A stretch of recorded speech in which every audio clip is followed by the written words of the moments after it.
особена чест и задоволство ја отворам манифестацијата Поетски слем Македонија на овој голем празник за Прилеп и за цела Македонија се разбира. Ќе го почнеме со една специфична инсталација на мултимедијалниот уметник Владимир Лукаш, која се вика Hello Deadline, I come to talk with you again. Привидејќи сме овде на литературна манифестација, авторот за жал денеска не е присутен, тој ќе ни дојде утре и ќе биде тука целиот настан.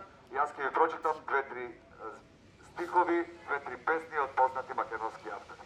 Јас не сум Ксеркс, што го тепал морето со прачка за да ја прекине љубовната игра на брановите. Ни Чингис Кан, протеран од Европа заради злодела. Јас не сум Атила, камшикот Божи, што го казнија римските легии на француски полиња. Нит сум Ханибал, Анте Портас, ни Хитлер, ни Цвер. Јас сум пролетер, на кого му е дадена благородничка титула заради поезијата. Роден сум во Македонија, во земјата на Александар Македонски и на словените. Тоа го чувствувам во вените.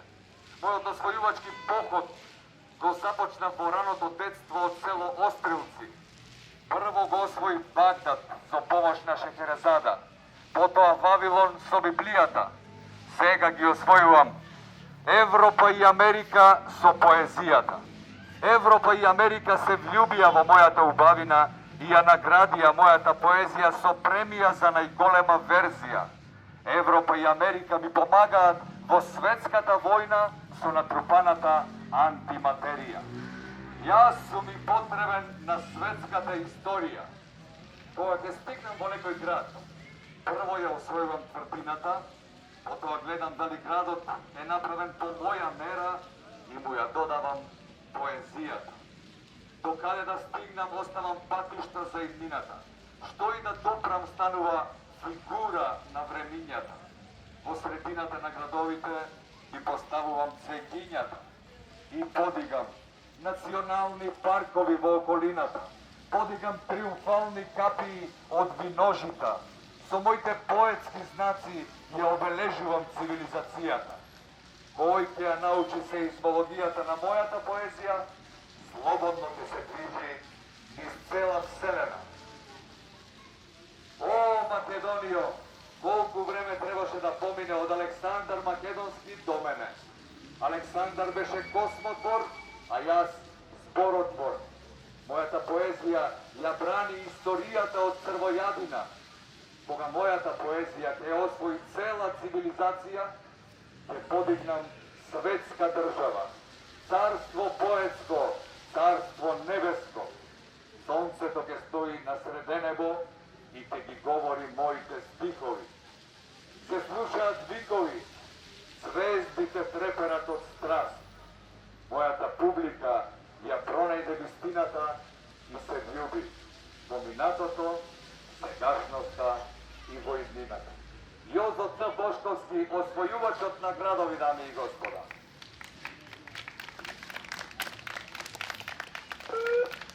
Кога се рушеше еден голем сон и презриво се раѓаше едно поинакво јаве. Од тогаш па навака трагам по нафака, се барам низ списи, пергаменти и ракописи, не баре некој знак од древнина останал силно запечатен сред биоров вечен, недоречен, а наречен живот, по кој јас би го познал, ликот неисклесан, би го видел сред карпине слејан, векото излејан, од ветришта и виулици милуван, да го прашам кој сум. А јас и тој ќе ми каже. Ме прашуваш кој сум, право ќе ти кажам. Ми сменија 2 држави, 5 пасоши, 3 валути, сертификати, плакети, разни дипломи и штафети. Ми дадоа документи низа, патни исправи и виза. Ме слика едностопати, ми ставија печат исто толку. Ниту еднаш не ми се насмевнаа, ниту ме погледнаа вистински. Доволни беа етикетите, за да знаат кој сум. А јас пак не се познавам. Ме прашуваш кој сум, сега ќе ти кажам. Прашинка сум брошна, што смогнала сила од здивот и мисли тасно пред сонцево јасно и да заигра со земјава барем некој круг. И дур вие орото, дур се редат сватојте, потајум да испее и по некој стих. Не би ли ги тајните сокрил, пред црвите да би ги гостил и оставил белек сјај сред овој миллив рај. Понекогаш милно ги гледам планините дур стапнеат на ветрот и само посакувам да ги јавам. Перо Сарджовски, кој сум јас?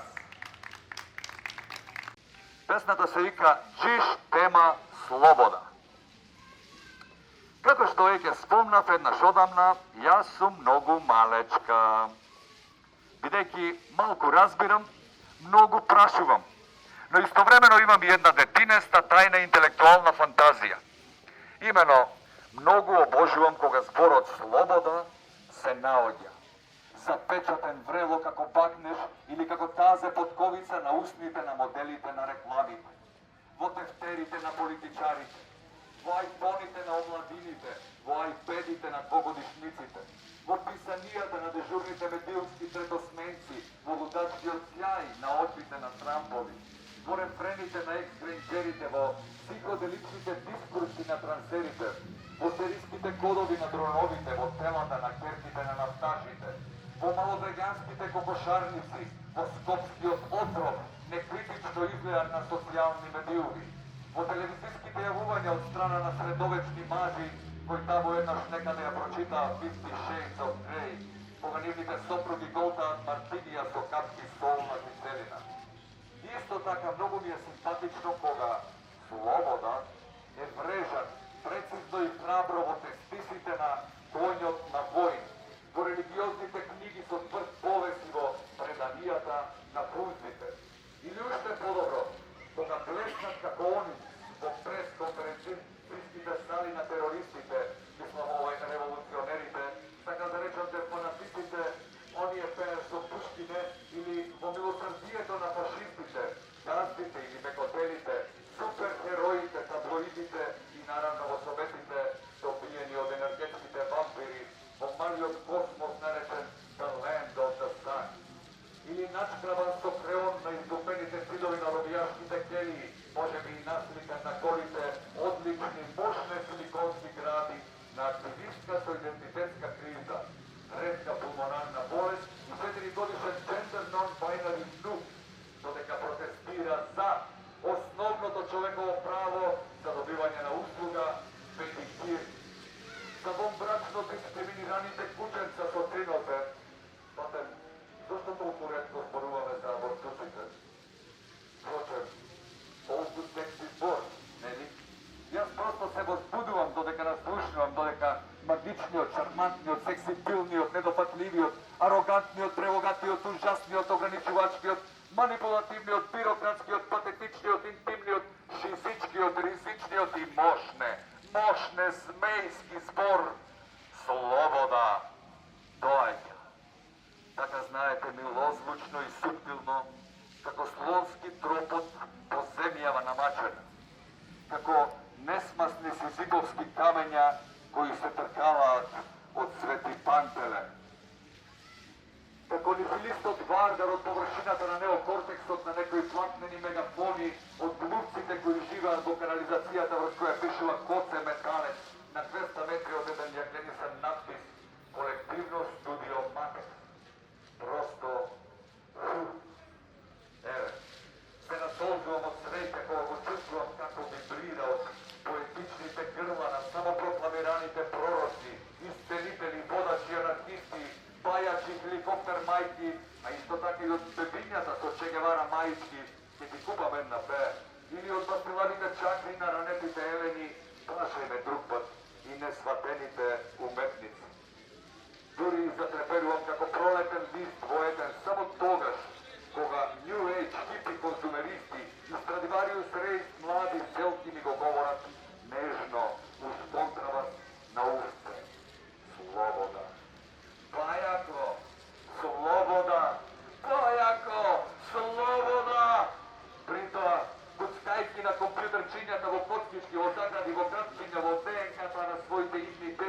мрморејќи спело и врз костите на предците кои загинаа со срце вперено кон небо во партизаните. Но има едно нешто, едно посебно толку валкано, злокобно, перверзно нешто кое мене не пали повеќе од се. Кога господарот на својот роб токму во секундата пред да прсне камшикот како невоспитана молња сред анксиозна луѓа, ќе му рече: јас те жртвувам во име на слободата. Марија Гргор, дами и господа, ви благодариме за присуството. Чест и задоволство е да се биде тука на овој празник. Ја покануваме да ја проследите јутре. Двете промоции на збирките поезија во киното Мистон, потоа на Преварот, а следната во саботата исто така имаме уште две промоции и специјалната гостинка Шенон Саливан, која ни доаѓа од Берлин. Ви благодариме уште еднаш и се гледаме на сите манифестации.